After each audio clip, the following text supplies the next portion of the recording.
राजधानी भोपाल में पूर्व प्रधानमंत्री अटल बिहारी वाजपेयी के जन्मदिवस पर मिली सौगात। वाजपेयी की प्रतिमा का अनावरण मुख्यमंत्री शिवराज सिंह चौहान ने किया लोकार्पण। गुना में सामाजिक उत्थान मंच के निःशुल्क कोचिंग सेंटर पर बच्चों के साथ मनाया क्रिसमस, मिठाई और पुरस्कार किए वितरित। ग्वालियर में ब्रिटेन से वापस लौटे 60 नागरिक, 14 दिन के लिए क्वारंटाइन, स्वास्थ्य टीम ने की जांच। कटवास में नहीं थम रही चोरी की वारदातें, 5 दुकानों से चोरों ने किए हाथ साफ, चोरों के हौसलों के आगे पुलिस पस्त नजर आई। स्वास्थ्य मंत्री प्रभुराम चौधरी का बयान, विभाग पूरी मुस्तैदी से कर रहे हैं काम।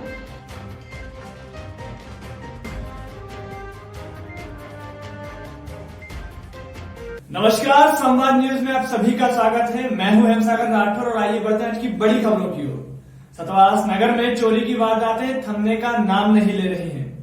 पहले बाइक चोरी की घटना, उसके बाद कांटा फोड़ से अलग अलग 5 जगहों की शटरों के ताले तोड़कर चोरों ने कई दुकानों पर घटना को अंजाम दिया। बता दें कि महात्मा गांधी मार्ग पर मीना मोबाइल पर बीती रात चोरों ने दुकान की शटर तोड़ी और दुकान में रखे नकदी 27,000 रुपए के साथ नए मोबाइल लेकर फरार हो गए। इसी की भांति चोरों ने पास में रवि सोमानी की किराना दुकान, डॉक्टर श्याम मीणा के क्लिनिक और सिमरन इंटरप्राइजेस के साथ ही नितेश सोमानी की किराना दुकान पर भी अपने हाथ साफ किए। निरंतर इसी प्रकार की चोरी की घटनाएं शहर में अपना खौफ बना रही हैं, जिससे नगर में दहशत का माहौल बना हुआ है।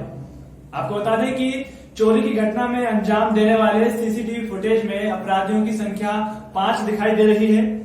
इसी के साथ ही प्राइवेट चालक द्वारा पुलिस वाहन से गश्त की जाती है। रात्रि में गश्त देने वाली पुलिस भी चोरों के आगे बेबस नजर आ रही है, जबकि थाना परिसर से घटना स्थल की दूरी लगभग 500 मीटर ही है। इस बड़ी घटनाओं के घटनाक्रम पर अगर प्रशासन द्वारा अंकुश नहीं लगाया गया तो निश्चित ही आने वाले समय में ऐसी घटनाओं का अंबार लग सकता है।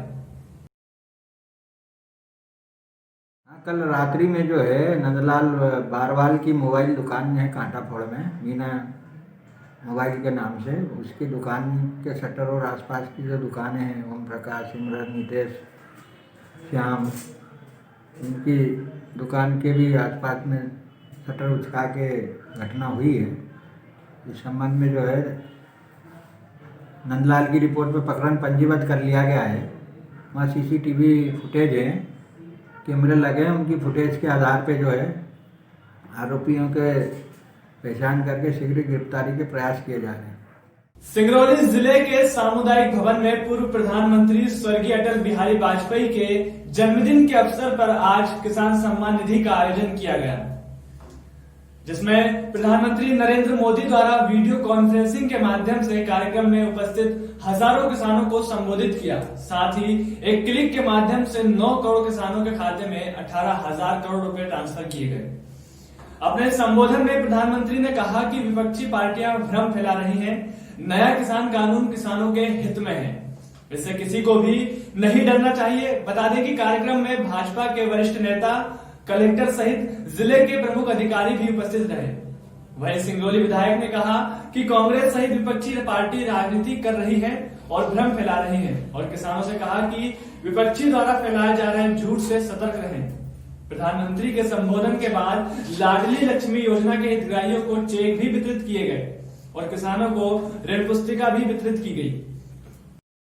आज सबसे बड़े सौभाग्य की बात है कि हमारे पंडित अटल बिहारी वाजपेयी जी के पूर्व प्रधानमंत्री जी के जयंती के अवसर पर प्रधानमंत्री माननीय नरेंद्र मोदी जी ने यहाँ 9 करोड़ लोगों को 18,000 करोड़ रुपए उनके खातों में जमा किया गया। यह सौभाग्य है कि किसानों के लिए निरंतर यह छोटी मोटी आवश्यकताओं के लिए यह राशि अभी बताया जा रहा है। यह अति उत्तम है, क्योंकि हमको जरूरत पड़ने पर वह मिल जा रहा है, किसी के खाते में जा रहा है, किसी के दलालों के चक्कर में नहीं। कृषि कानून को लेकर उन्होंने कहा कि भ्रम में न रहें। कृषि कानून को लेकर उन्होंने स्पष्ट कर दिया कि जो तीनों कानून बने हैं उसमें कहीं नहीं है, चाहे वो मंडी में बेच सकते हों और चाहे करारनामा करते हों, उसमें भी करेंगे तो आपको बेनिफिट है। उत्पादन जिस खेत में ना हो। प्रदेश स्वास्थ्य मंत्री प्रभुराम चौधरी ने यूनाइटेड किंगडम में कोरोना केस पर अपनी राय रखी है। उन्होंने कहा कि यूके में जिस तरह का कोरोना संक्रमण की जानकारी मिल रही है, ये एक चिंता का विषय है। इसके लिए केंद्र और प्रदेश सरकार पूरी तरह से सावधानी बरत रही है। एयरपोर्ट पर स्क्रीनिंग होती है और सभी को आइसोलेटेड किया जाता है। साथ ही जो कोरोना से पीड़ित हुए हैं उनका भी ट्रीटमेंट हो, इसके लिए काम चल रहा है। हम उम्मीद करते हैं कि इस कोरोना की महामारी से मुक्ति मिलेगी। आयुष्मान कार्ड रिकॉर्ड पर भी प्रभुराम चौधरी ने अपना बयान दिया है। उन्होंने कहा कि हम हर योजना की समीक्षा भी कर रहे हैं। कल ही 1,20,000 कार्ड बने, जो कि एक रिकॉर्ड है। यह रिकॉर्ड बनाकर हमने बताया है कि विभाग पूरी मुस्तैदी से काम कर रही है।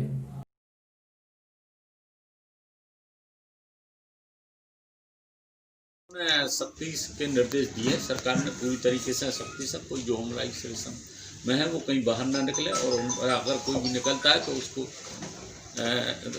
मान लो सख्ती से कार्रवाई की जाए। सर, पोस्ट कोविड सेंटर की बात करें तो उनमें क्या स्थिति अभी, जैसे भोपाल में एक ही बना हुआ है एम्स में, तो पोस्ट कोविड सेंटर जो है,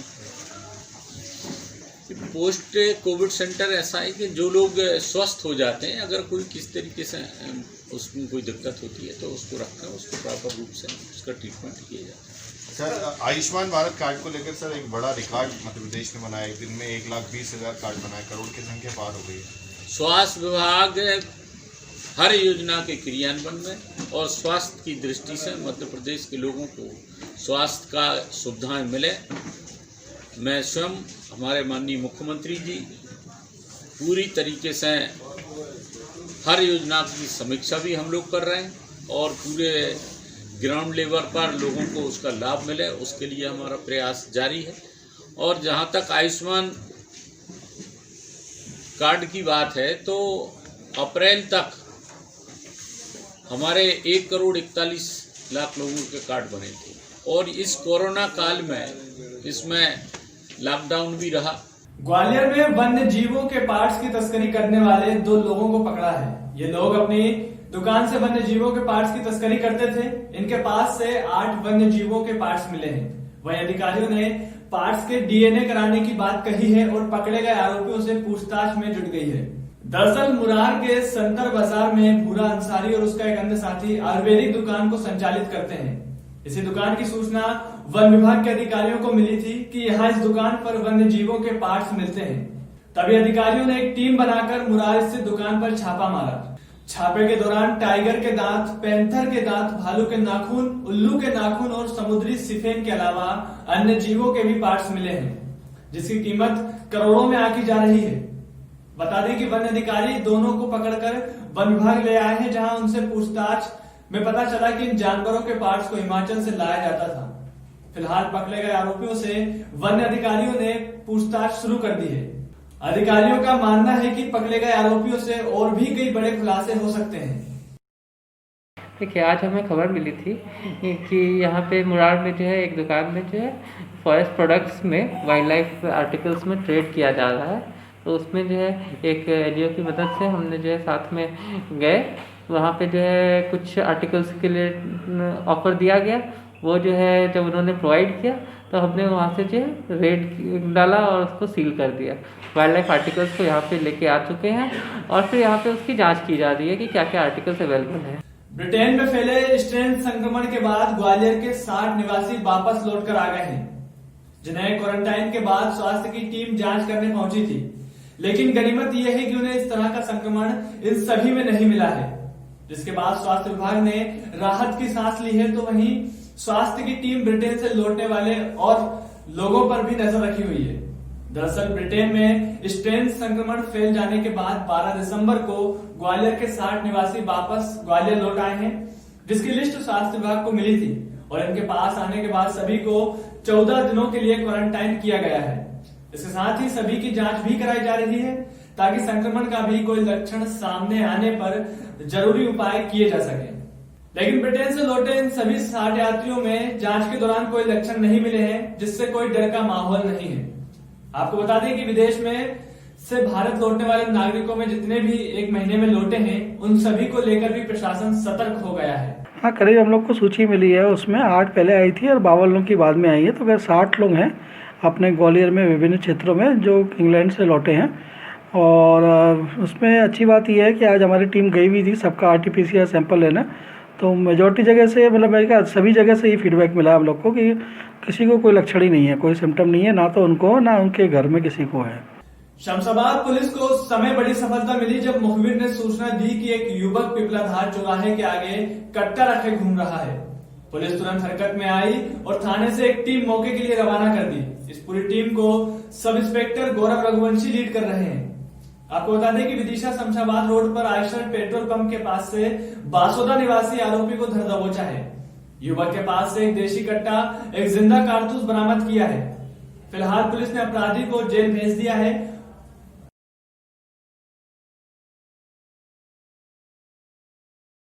हाँ, ये एक नीतू नाम का व्यक्ति है। ये पट्टन पीपलधार के आसपास देखा गया मुखबिर की सूचना पे कि इसके पास में कट्टा है और ये अपराधी प्रवृत्ति का व्यक्ति है, बासोदा क्षेत्र का निवासी है।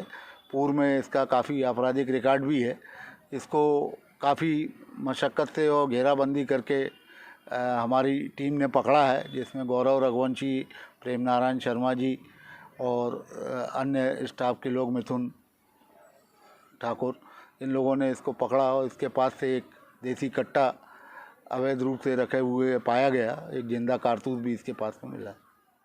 राजगढ़ जिले के तलेन में पूर्व मुख्यमंत्री और राज्यसभा सांसद दिग्विजय सिंह ने कृषि कानून के विरोध में कांग्रेसी किसान दांडी यात्रा को हरी झंडी दिखाकर शुरू की। केंद्र सरकार द्वारा लाए गए तीनों कृषि कानून के विरोध में और मुआवजा राशि से वंचित रहे क्षेत्र के लिए मुआवजा राशि की मांग करते हुए कांग्रेस पार्टी किसान दांडी यात्रा निकालने जा रही है। यात्रा तलेन से पैदल होते हुए 28 दिसंबर को विधानसभा भोपाल पहुंचेगी। आपको बता दें कि 28 दिसंबर को पूर्व प्रदेश अध्यक्ष अरुण यादव यात्रा में गांधीनगर से भोपाल विधानसभा तक सम्मिलित होंगे। इस यात्रा को हरी झंडी दिखाने के लिए राज्यसभा सांसद और पूर्व मुख्यमंत्री दिग्विजय सिंह तलेन आए हुए थे। गौरतलब है कि इस यात्रा का मुख्य उद्देश्य कृषि कानून के खिलाफ अपना विरोध दर्ज करवाना और वर्तमान में सरकार द्वारा दी गई मुआवजा राशि से वंचित रहे किसानों को मुआवजा दिलवाना है। वहीं दिग्विजय सिंह ने बताया कि सरकार एक पक्षीय कार्रवाई कर रही है, आधे को मुआवजा दिया और आधे को वंचित रखा गया है। झूठ बोलने वाला कोई राजनेता हमने नहीं देखा। जब बात आएगी हिंदू मुसलमान, कब्रिस्तान शमशान, लव जिहाद, ट्रिपल तलाक, अब यही है लव जिहाद के अगर कानून जैसा लागू कर रहे हैं, मुख्तार अब्बास नकवी जो हैं इनके मंत्री हैं, इनकी पत्नी कौन है? हिंदू है। तो लव जिहाद वहां कानून नहीं बनेगा, अपराधी वो नहीं है क्या? इसमें जो सोयाबीन का नुकसान हुआ उसमें पूरे जिले में नुकसान हुआ, लेकिन प्रशासन के द्वारा जो आकलन किया गया, जो सर्वे किया गया, उसमें सिर्फ सारंगपुर तहसील को उसमें जोड़ा गया है, बाकी सभी तहसीलों को छोड़ दिया गया है। उसका भी विरोध स्वरूप हमने इस यात्रा में उस मुद्दे को जोड़ा है। ठीक। माचलपुर नगर में पूर्व प्रधानमंत्री अटल बिहारी वाजपेयी के जन्म दिवस पर सुशासन दिवस मनाया गया। आपको बता दें कि माचलपुर जिला सहकारी केंद्रीय बैंक शाखा माचलपुर के अंतर्गत प्राथमिक कृषि साख सहकारी संस्था के प्रांगण में पूर्व प्रधानमंत्री अटल बिहारी वाजपेयी का जन्म दिवस समारोह मनाया गया। इस अवसर पर समारोह के मुख्य अतिथि भारतीय जनता पार्टी मंडल अध्यक्ष हनुमान पाटीदार और भाजपा के वरिष्ठ नेता राम गोपाल खंडेलवाल सहित कन्हैयालाल वर्मा और अन्य लोग मौजूद रहे। इस दौरान पूर्व प्रधानमंत्री अटल बिहारी वाजपेयी और राष्ट्रपति महात्मा गांधी के और मां सरस्वती के चित्रों पर पूजा अर्चना कर माल्यार्पण के साथ दीप प्रज्वलित किया गया। कार्यक्रम समारोह के इस अवसर पर शाखा प्रबंधक दिनेश कुमार शर्मा, पर्यवेक्षक अली मोहम्मद सहित संस्था के सभी कर्मचारी और कृषक मौजूद थे। आपको बता दें कि समारोह में प्रधानमंत्री नरेंद्र मोदी किसानों के साथ संवाद किया और प्रदेश के मुख्यमंत्री शिवराज सिंह चौहान का भी इस दौरान लाइव प्रसारण दिखाया गया। गुना में सामाजिक उत्थान मंच के निःशुल्क कोचिंग सेंटर पर आज क्रिसमस डे बच्चों के साथ मनाया गया। इस दौरान मिठाई और पुरस्कार वितरित किए गए। वहीं सामाजिक उत्थान मंच के अध्यक्ष मोनू सिंह परिहार ने बताया कि इस मौके पर मुख्य अतिथि के रूप में पीएचई विभाग के जिला अधिकारी विनोद कुमार अपनी धर्मपत्नी और साथियों के साथ उपस्थित रहे। उन्होंने सेंटर पर बच्चों को मंच के सदस्यों के साथ योग करवाया और साथ ही योग से होने वाले लाभ से अवगत भी कराया। विनोद कुमार छारी ने मंच के सभी सदस्यों से परिचित किया और मंच के द्वारा चल रहे कार्य की सराहना की। इसी के साथ ही पानी के लिए 500 लीटर की पानी की टंकी लगवाने का भी कहा गया। इसके साथ ही भारत के पूर्व प्रधानमंत्री स्वर्गीय अटल बिहारी वाजपेयी की जयंती के अवसर पर उनकी स्मृति चित्र पर पुष्प अर्पित किए गए। इस मौके पर मंच के समस्त सदस्यों ने अपनी उपस्थिति दी। ये सभी कार्यक्रम कोरोना गाइडलाइंस का पालन करते हुए मास्क लगाकर और सोशल डिस्टेंसिंग के साथ में किए गए। भोरासा नगर में भारतीय जनता पार्टी ने आज पूर्व प्रधानमंत्री अटल बिहारी वाजपेयी के जन्म दिवस को सुशासन दिवस के रूप में मनाने का काम सेवा कार्य के रूप में शुरू किया। इस दौरान कई जगह सेवा कार्य शुरू हुए, वहीं प्रधानमंत्री और मुख्यमंत्री के संदेश को भी लोगों ने सुना और इसी के साथ ही किसानों के हित में केंद्र और राज्य सरकार द्वारा चलाई जा रही योजनाओं की जानकारी दी गई। वहीं जगह जगह ग्रामीण क्षेत्रों में एलईडी स्क्रीन पर उद्बोधन सुनाया गया। उसके पहले पूर्व प्रधानमंत्री की कविता भी पढ़ी गई। इस अवसर पर नगर वक्ताओं द्वारा अटल के जीवन पर प्रकाश डाला और उनके द्वारा किए गए कार्यों को लोगों को बताया। इस दौरान भाजपा के कई कार्यकर्ता मौजूद रहे। हमारे देश के लिए, भारतीय जनता पार्टी के लिए बड़े गौरव का दिवस है आज ही के दिन हमारे देश के प्रधानमंत्री आदरणीय अटल बिहारी वाजपेयी जी का जन्म हुआ था। भारतीय जनता पार्टी के प्रथम प्रधानमंत्री के रूप में उन्होंने इस देश का नेतृत्व किया। आज उनका जन्म दिवस पूरे देश में सुशासन दिवस के रूप में मनाया जा रहा है। क्या नाम है आपका? अश्विन जायसवाल। राजधानी भोपाल में पूर्व प्रधानमंत्री स्वर्गीय अटल बिहारी वाजपेयी के जन्म दिवस पर भोपाल नगर निगम द्वारा उनकी प्रतिमा का अनावरण किया गया। आपको बता दें कि मुख्यमंत्री शिवराज सिंह चौहान और प्रदेश अध्यक्ष विष्णुदत्त शर्मा ने इस दौरान लोकार्पण किया। इस अवसर पर पार्टी के जनप्रतिनिधि, पदाधिकारी और कार्यकर्ता उपस्थित रहे। आपको बता दें कि लोकार्पण मुख्यमंत्री शिवराज सिंह चौहान, प्रदेश अध्यक्ष वीडी शर्मा और सुहास भगत एवं सह संगठन मंत्री हितानंद शर्मा द्वारा किया गया। उन्होंने बताया कि जिला कार्यालय भवन स्वर्गीय अटल जी को समर्पित होगा और लोकार्पण के अवसर पर जिला कार्यालय में स्वर्गीय अटल जी पर केंद्रित चित्र प्रदर्शनी का आयोजन भी किया गया है। इस प्रदर्शनी का शुभारंभ भी मुख्यमंत्री चौहान ने किया। राजगढ़ जिले में अवैध शराब के विरुद्ध लगातार कार्रवाई जारी है। आपको बता दें कि कार्रवाई के दौरान अवैध कच्ची शराब बनाने वालों के खिलाफ शिकंजा कसा जा रहा है। इसी को लेकर जिला पुलिस कप्तान प्रदीप शर्मा के निर्देशन में शराब बनाने के ठिकानों पर लगातार दबिश दी जा रही है। इसी के तहत थाना मलावर क्षेत्र अंतर्गत ग्राम तवड़िया के जंगल में तालाब के पास बने ठिकाने पर दबिश दी गई। बता दें कि हमरा फोर्स के साथ पुलिस ने जंगल में सर्चिंग की, जहां जंगल में झाड़ियों के पीछे करीब 250 प्लास्टिक की कुप्पियां मिली, जिनमें महुआ का लाहन भरा हुआ था। बता दें कि कुप्पियां अलग अलग जगह छुपी हुई मिली हैं, जिनको हमरा फोर्स की मदद से करीब 200 किलो महुआ का लाहन नष्ट किया गया। वहीं जंगल में अवैध शराब बनाने वाले लोगों की तलाश की गई, परंतु वे मौके से फरार हो चुके थे, जिनके संबंध में सूचना एकत्रित की जा रही है। मध्य प्रदेश और छत्तीसगढ़ की तमाम खबरों के लिए बने रहिए हमारे साथ और देखते रहिए संवाद न्यूज। फिलहाल दीजिए इजाजत, नमस्कार।